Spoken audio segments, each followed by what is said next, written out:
Dinheiro tem velocidade? Pois é, tem sim. E se não fossem as interferências estatais, nós estaríamos crescendo rápido. Este é o Visão Libertária, sua fonte de informações descentralizadas e distribuídas. Antes de começarmos, é importante avisar que esse vídeo é baseado em um estudo realizado pelo escritor do mesmo, o Liberold, com dados coletados da OCDE, do IBGE e do Banco Central. O link para a tabela dos dados compilados está aqui na descrição. O tal estudo apresenta dados do PIB em reais e em dólar, do M2 também em reais e em dólar, o câmbio e a velocidade do real. Todos os dados foram medidos por trimestres para ficar didático e começam a partir de 1996, os últimos 25 anos. Pegar dados anteriores a 1994 implicaria ter que lidar com conversão de moedas para o real. E durante a produção desse vídeo, os dados do segundo trimestre de 2021 ainda não haviam sido liberados. Mas calma, que vamos explicar o que cada um desses indicadores significa.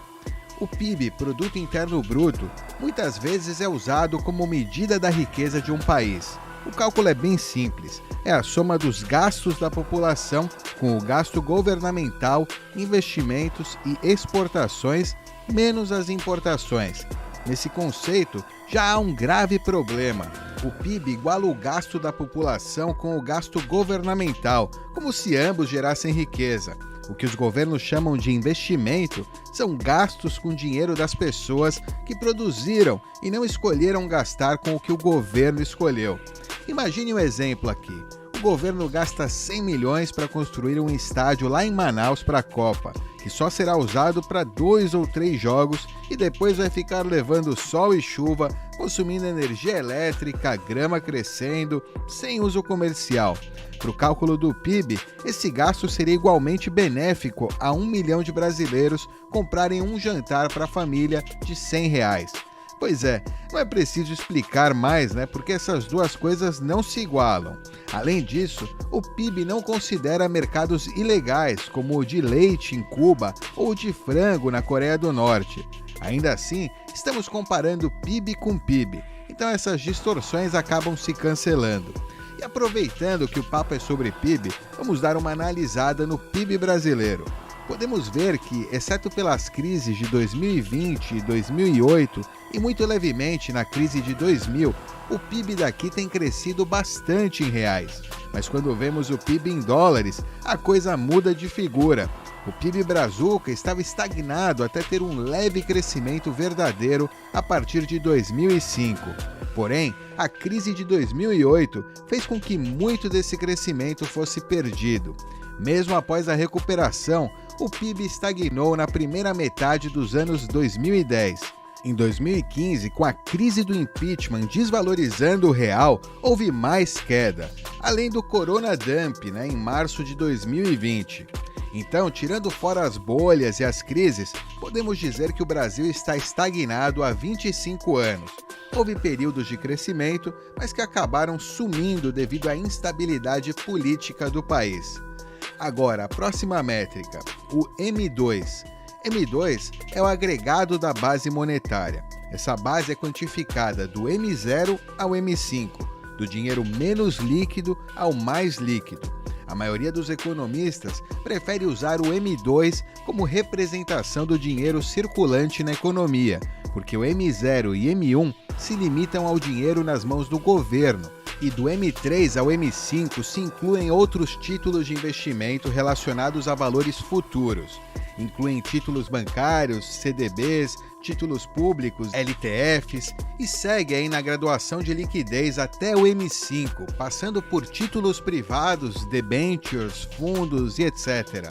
Vendo os indicadores do M2, percebemos que o aumento da base monetária tem sido a norma, com exceção de diminuições pontuais, quase irrisórias, financiadas com a emissão de dívida pública. O governo brasileiro vem imprimindo reais sem parar desde a criação da moeda. Entretanto, o que chama a atenção é o tamanho da emissão feita em 2020. Para dar os auxílios assistenciais durante a pandemia, a base monetária foi expandida como nunca. Mas quando consideramos o M2 brasileiro em dólares, vemos um padrão muito similar ao PIB brasileiro em dólares. Isso ocorre porque imprimir dinheiro, sem haver junto um crescimento real na economia, não altera o poder de compra, a riqueza total da população. E pior ainda, o descolamento das linhas indica quanto dinheiro está sendo retirado da iniciativa privada via inflação para o poder público. Já falamos melhor disso. Agora o câmbio. Mais gente está familiarizada com esse termo. É a taxa de conversão de reais para dólares. Apesar do dólar não ser a moeda mais estável do mundo, como o comércio internacional é feito em dólares, ele acaba sendo o parâmetro mais comum. Obviamente que um país com insegurança jurídica gigante e alta impressão de dinheiro acaba tendo a moeda desvalorizada mais rapidamente. Para determinarmos a velocidade do dinheiro, o câmbio acaba sendo irrelevante, mas é um dado interessante a considerar. Enfim, chegamos ao ponto que realmente importa, a velocidade do real. Mas como assim? Dinheiro tem velocidade? Pois é, ele tem sim. Esse indicador é muito utilizado, onde os economistas aprenderam algo além de Marx e Keynes. A velocidade do dinheiro representa quanto tempo leva para ele circular na sociedade toda, a ponto de todo montante trocar de mãos. Saber a velocidade do dinheiro é bem simples, é o PIB dividido pelo M2. Com esse valor, é possível analisar, dentre outras coisas, o quão livre é uma economia. Se o dinheiro troca de mãos mais rápido, significa que existem menos entraves para a circulação, e como o dinheiro muda de mãos por motivos comerciais, tirando os roubos e furtos, significa que quando a rapidez foi maior, ocorreu aumento de produtividade da população. Ou seja, é uma economia mais livre e, consequentemente, melhor. Analisando a velocidade do real, temos que a média até 2008 era aproximadamente 1,1, com uma tendência para 1, onde chegou por volta de 2006. Mas por conta da crise de 2008, as pessoas quiseram guardar mais dinheiro com medo da instabilidade do mercado. Aí a velocidade do dinheiro caiu para perto de 0,75. No entanto, vale ressaltar que essa queda foi compatível com a queda do PIB em dólares. Portanto, a balança estava equilibrada. Depois disso, vemos que uma tendência de queda leve, mas constante, fez com que o valor chegasse a 0,61 no final de 2019. Para fazermos uma comparação, a velocidade média do dólar no mesmo período era de aproximadamente 2 até a crise de 2008, e foi caindo desde então até um recorde de 1,5 em 2020. E isso faz total sentido. Até 2008, o dinheiro levava 1 mês e meio para mudar completamente de mãos nos Estados Unidos e 3 meses aqui no Brasil. Em 2020, houve uma mudança brusca na velocidade do real, queda para 0,49. Pode parecer pouco, mas isso são mais de 20%. Proporcionalmente, foi pior que na crise de 2008 ou nas tensões de 2015. Isso significa que para o Brasil retornar ao patamar anterior ao surto global do vírus chinês, seria necessário um aumento de 25%. Para o Brasil voltar ao que era antes, terá que aumentar o PIB 25%, e isso se a base monetária não se expandir mais durante esse crescimento. Sabe quando foi a última vez que o PIB brasileiro cresceu 25% em um ano? Nunca! A maior taxa de crescimento anual do PIB foi de 14% em 1973, e vale dizer que foi financiado por endividamento. O maior crescimento que o Brasil teve com o real foi em 2010, de 7,5%, e muito disso foi reflexo da recuperação após a crise de 2008. E tem um outro fator a considerar: se as pessoas voltarem a gastar, o PIB sobe em número. Mas seria um crescimento real? Se pegarmos a fórmula anterior, vemos que o PIB é igual à velocidade do dinheiro multiplicada pelo M2. Entretanto, existe a inflação, que governos adoram manter. Para saber o crescimento real do PIB, basta dividirmos ele pela inflação. Então, o PIB real ajustado pela inflação é igual à velocidade do real multiplicada pelo M2 dividido pela inflação. Por causa disso, o uso mais comum para a velocidade do dinheiro é o cálculo da pressão inflacionária. Beleza, mas o que isso tudo significa? É que para a velocidade do dinheiro retornar ao patamar anterior à pandemia, subir 25%, seria necessário um crescimento real do PIB em 25%, o que levaria no mínimo uns 5 anos para acontecer realisticamente. E isso sem que o governo emitisse um realzinho sequer para pagar as contas. Ou então, o governo reduzir a base monetária em 20%. Isso implicaria acabar com todos os serviços públicos e ainda queimar 20% do dinheiro circulante na economia obtido via impostos, deixando o PIB como está. Ou uma subida de 25% na inflação. O melhor seria uma combinação dos 3 fatores. Mas sabendo como são os políticos, qual dessas parece ser a mais provável? Agora vamos aplicar isso ao tempo. A atividade econômica ainda está consideravelmente presa aí por conta de várias medidas restritivas.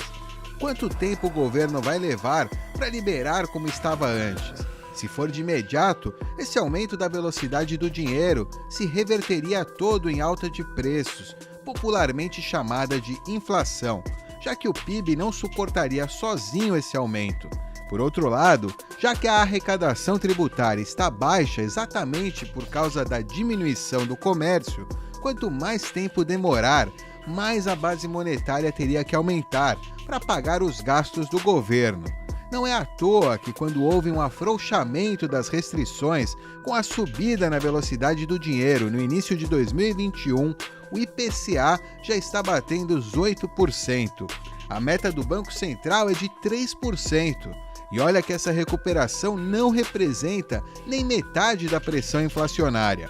É por isso que o governo apresentou uma reforma tributária que quase dobra o imposto sobre as empresas.